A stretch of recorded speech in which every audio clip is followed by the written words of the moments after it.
Wednesday, March 1st, the Health and Physical Education Department is hosting the second annual Hoops for Heart event to support the American Heart Association.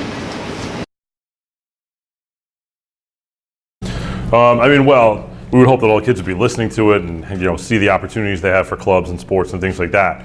But for the kids that are actually doing the morning announcements, it gives an opportunity to take on something that maybe there wasn't an opportunity to before, a further step in public speaking, getting in front of a microphone and saying the announcements every day. And when I work with the kids, ultimately what I'd like them to do more of, only one of them kind of does it right now, is to work on writing up the announcements themselves.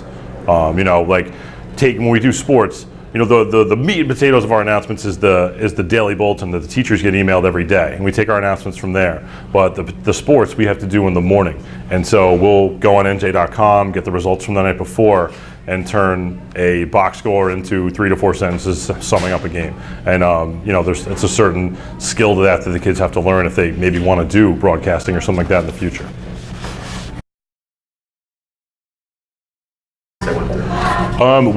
I know that we have, every year we were doing it was seniors doing it every year, so there was turnover every year. And then last year, when the option came up for, usually they offer it to the student council president, who's Nick Saragone, and I don't know if he had the time to do it, to come in every morning and do it, so I had kids who volunteered. I know Sam Menuza wanted to get into broadcasting. Mike Gonzalez, he works for the place. He asked if he could just do the morning announcements. He had a general interest in it. Artur Pavizzi obviously has a voice that everybody recognizes, and so he was actually, Mr. DiLiberto had let me know that he was interested in doing it, and Laura Maniello too this year also just became interested and wanted to be a part of it. So I wanted to speak to the student body as a whole. I wanted to tell them what's going on in the school. I wanted to be like a positive, optimistic kind of voice to I know it might be rough the mornings, but maybe if I could try to help comfort that feeling of tiresome, which we all students have to go through. So